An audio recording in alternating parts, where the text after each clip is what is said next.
Hello guys, welcome back to our YouTube channel that is pharmacy. So आज की इस video lecture के अंदर हम कवर करने वाले हैं लिंक रिएक्शन के बारे में कि लिंक रिएक्शन क्या होता है और एक्चुअली में इसका नाम लिंक रिएक्शन क्यों रखा गया है। सो पुरानी कुछ वीडियोस जो हैं हमारे उसके अंदर हमने देखा, हमने अभी तक जितनी वीडियोस डाली हैं एक ओवरव्यू बता दूं कि मैंने उसके अंदर क्या पढ़ा है अभी तक। सबसे पहले मैंने आपको जो कार्बोहाइड्रेट मेटाबॉलिज्म होता है उसका बेसिक्स बताया है, ठीक है। इसका जो मेटाबॉलिज्म है उसका बेसिक्स बताया मैंने आपको कि क्या होता है। दूसरी वीडियो लेक्चर के अंदर मैंने कवर किया था कि ग्लाइकोलिसिस क्या होता है, ठीक।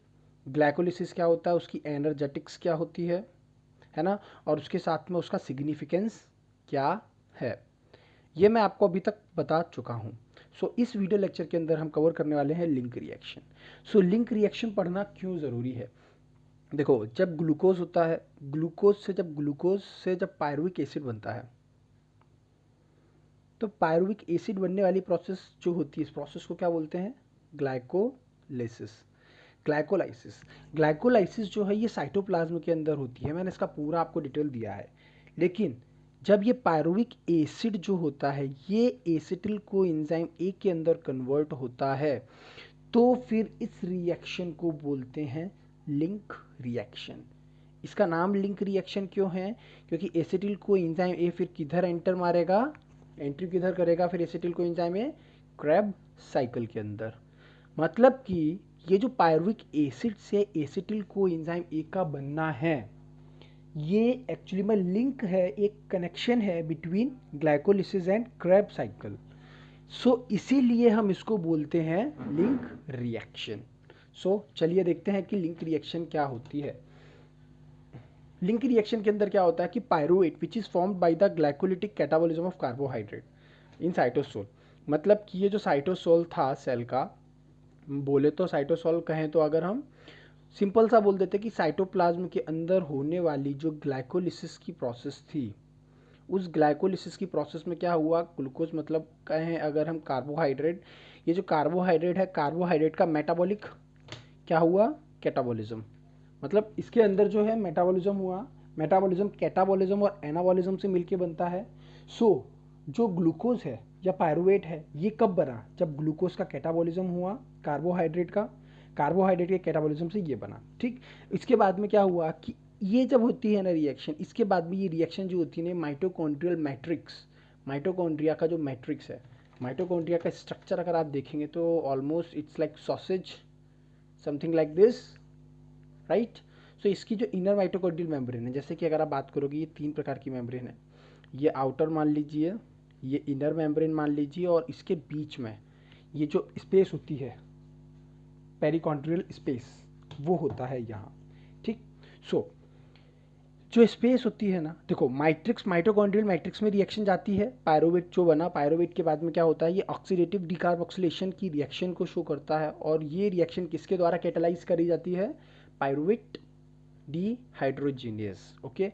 So the reaction requires participation of several coenzymes, बहुत सारे coenzymes होते हैं, उनका पार्टिसिपेशन हमको चाहिए होता है, जिसकी वजह से ये लिंक रिएक्शन होती है, ठीक। एग्जाम्पल के तौर पर जैसे कि NAD+ होता है, को एंजाइम ए है, वगैरह वगैरह, ठीक है। सो पायरुविक एसिड जो होता है ये को एंजाइम ए और NAD के साथ में मिलके एसिटिल को एंजाइम ए बनाता है, और कार्बन डाइऑक्साइड का सिक्रीशन होता है, साथ में NADH2 बनता है, या फिर जिसको हम बोले NADH और H+ आयन, ठीक है। ये मैग्नीशियम और पायरुवेट डिहाइड्रोजिनेस बना है, मैग्नीशियम की प्रेजेंस में, ये बोला था ना एंजाइम बताया मैंने कि पायरुवेट डिहाइड्रोजिनेस, ये रिएक्शन क्या हो रही है, ऑक्सीडेटिव डीकार्बोक्सिलेशन। कंफ्यूज मत होना, ये लिंक रिएक्शन के अंदर ऑक्सीडेटिव डीकार्बोक्सिलेशन हो रहा है, अदरवाइज आप कंफ्यूज हो जाए कि ऑक्सीडेटिव डिहाइड्रोजिनेशन क्या होता है, ऑक्सीडेटिव डीकार्बोक्सिलेशन क्या होता है, ऑक्सीडेटिव फॉस्फोराइलेशन क्या होता है, ठीक।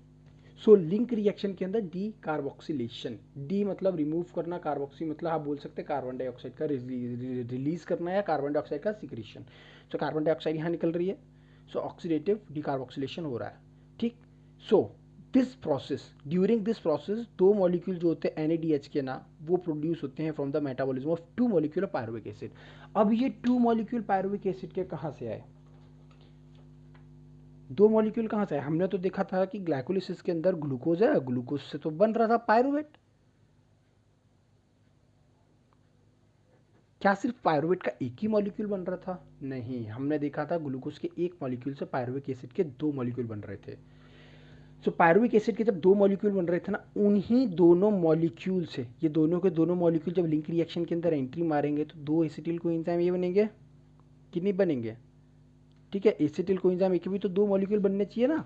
एसिटिल कोएंजाइम एक दो मॉलिक्यूल बनेगा, साथ में NADH जो है ना, ये इसके दो मॉलिक्यूल हमको प्रोड्यूस करे जाते हैं इसके अंदर। ठीक है, अब देखो एसिटिल कोएंजाइम ए जो है ना, दिस एसिटिल कोएंजाइम ए, ये जो आप देख पा रहे हैं ना, ये नीचे जो acetyl coenzyme A, this acetyl coenzyme A is the connecting link between glycolysis and Krebs cycle.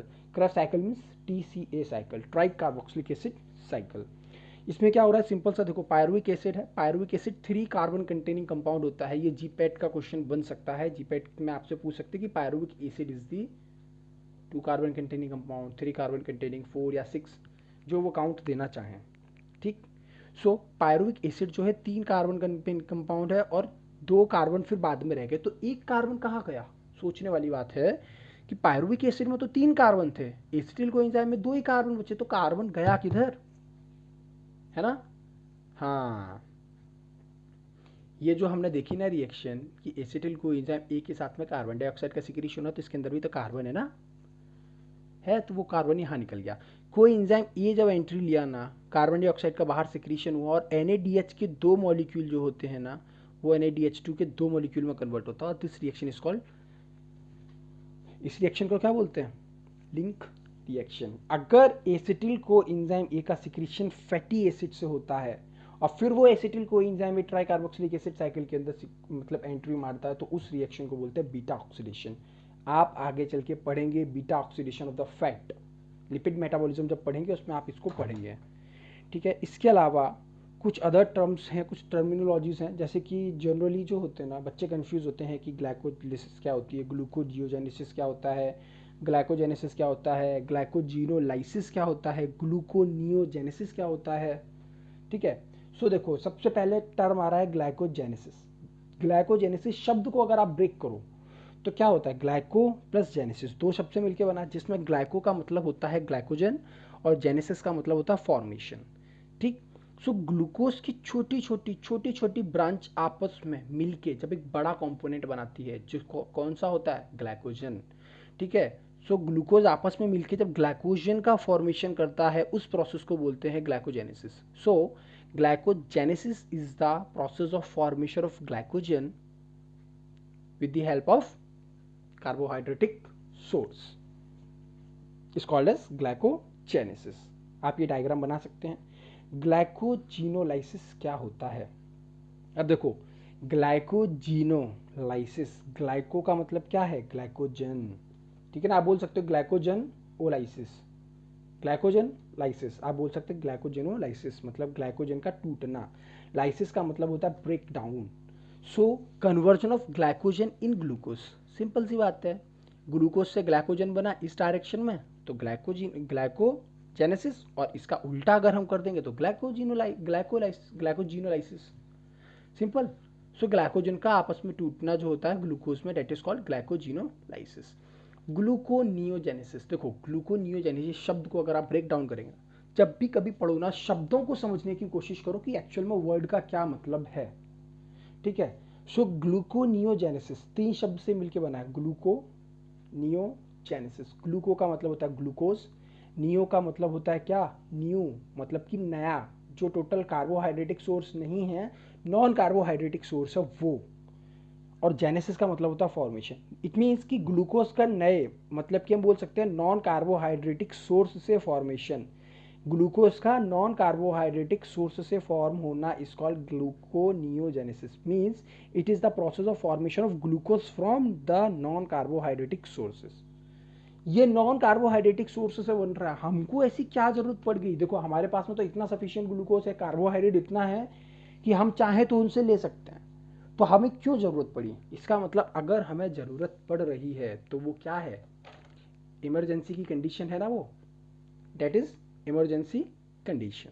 So emergency attempt होता है टू फॉर्म ग्लूकोज, ठीक है। बाकी सिग्निफिकेंस और ग्लाइकोजन का मैं आपको बता चुका हूँ। सो नेक्स्ट वीडियो लेक्चर के अंदर हम स्टार्ट करेंगे सिट्रिक एसिड साइकिल। अगर आपने मेरी वीडियो अभी तक नहीं देखी है तो प्लेलिस्ट चाहिए, चैनल को विजिट करिए, वहाँ पे आपको मिल जाएगा, प्लेलिस्ट में चाहिए, देखिए और हमें कमेंट सेक्शन में कमेंट करके ज़रूर बताएं कि आपको मेरा पढ़ाने का तरीका और उसके साथ साथ में जो मैं आपको पढ़ा रहा हूँ क्या आपको समझ में आ रहा है या नहीं आ रहा है। अगर आपको अच्छा लगे मेरा वीडियो मेरे वीडियो से अगर आपको थोड़ी सी भी हेल्प हुई है तो प्लीज़ लाइक, शेयर और सब्सक्राइब करना ना भूलें। सो मिलते हैं आप लोगों से नई वीडियो लेक्चर के अंदर, तब तक के लिए stay safe and stay happy. See you guys, bye bye.